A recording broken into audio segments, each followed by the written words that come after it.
जाकर ब्रह्मा जी से शिकायत की। ब्रह्मा जी ने भागवत को तौलना चालू कर दिया।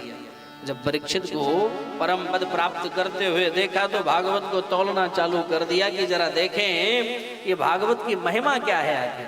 और जब उठा एक पलड़े पर दुनिया के समस्त साधनों को रखा, एक पलड़े पर भागवत जी को रखा, और जब उठा करके देखा तो लघुन्यानि जातानि गौरवेण इदं महत् तदा ऋषिगणा सर्वे विस्मयं परमं ययुः।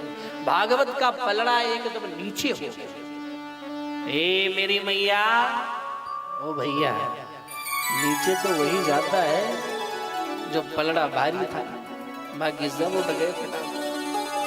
और ये सत्य भी है मेरी माँ मेरी बहन कि जो वजनदार होता है नम्रता झुकता वही, झुक वही जाता है, नीचे वही जाता है।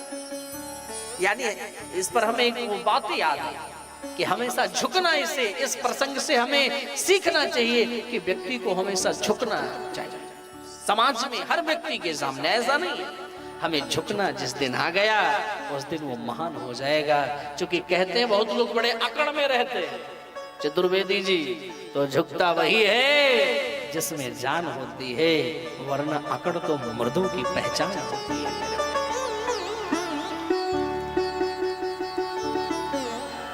अरे देखना, आप जिस वृक्ष में फल होते वो वृक्ष सदैव ही झुक जाता है, झुक जाता है। और जिसमें नहीं रहता है हमारा एकदम। आप देखो पहले के जमाने में लोग कुएं से पानी निकालते थे तो बाल्टी को जब डालते थे तो बाल्टी झुक करके जाती थी, और जब झुक करके जाती थी तब उधर से भर करके आती थी। तो झुके रहोगे हमेशा भरे रहोगे मेरे भाई बहन, और अकड़ में रहोगे हमेशा खाली खाली रहोगे, किसी प्रकार का कोई मतलब नहीं। तो घोषणा कर दिया ब्रह्मा जी ने कि भागवत कोई साधारण किताब नहीं है, भागवत कोई पोथी नहीं है। बोले भागवत के प्रत्येक अक्षर अक्षर पर हमारे श्याम प्रभु की श्यामलता समाई है, हमारे गोविंद विराजमान हैं। आप इसे साधारण मत लेना, क्योंकि भागवत की तो परिक्रमा लगाई जाती है। क्यों भाई आदरणीय अशोक जी, लोग तो व्यासपीठ की परिक्रमा लगाते हैं, प्रतिदिन लगाते हैं।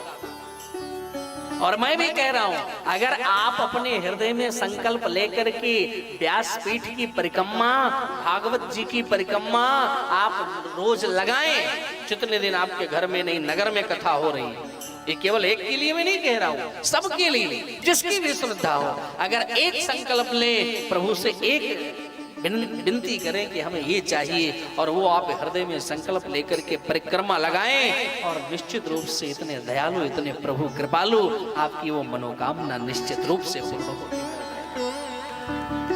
ऐसा हमारे संतों का मानना, हमें लगाना चाहिए परिक्रमा। लोग गोवर्धन गिरधारी भगवान की परिक्रमा लगाने जाते हैं, कोई दूध से लगा रहा है।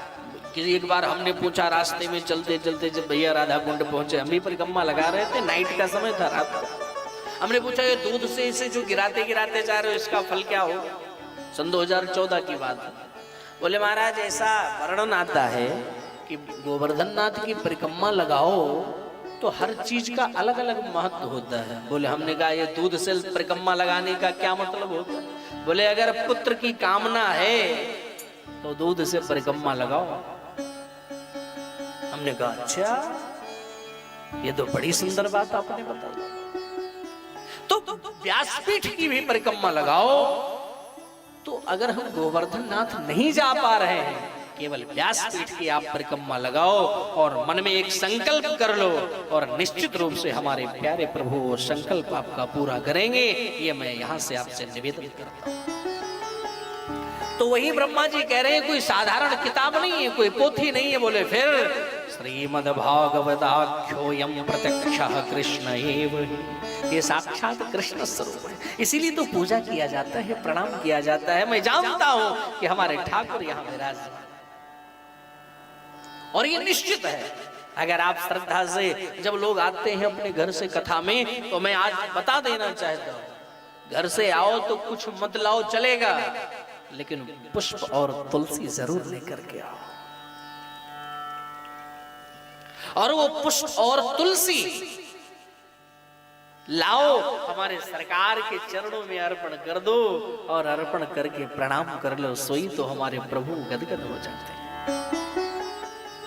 अगर आपका मन करे तो शुरुआती दौर में आओ, ना मन करे तो लास्ट समय में आओ, जब कथा विश्राम हो जाए, आरती के बाद जब परिक्रमा लगाने का अवसर दें हमारे पूज्य श्री राम बालक दास जी महाराज आपसे कहें, तब आप उस तुलसी पुष्प को अपने पास रखो, लाकर के सरकार के चरणों में अर्पण करो और प्रभु से बोलो, हे सरकार हम पर भी कृपा करना।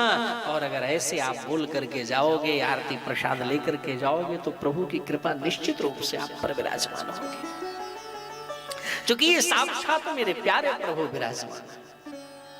और केवल कृष्ण ही नहीं, इसमें राम जी भी, आप आरती सुनते होंगे,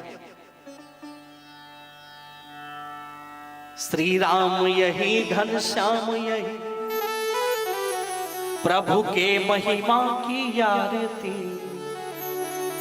पापियों को पाप से है तारती, भागवत भगवान की है आरती, पापियों को पाप से है तारती।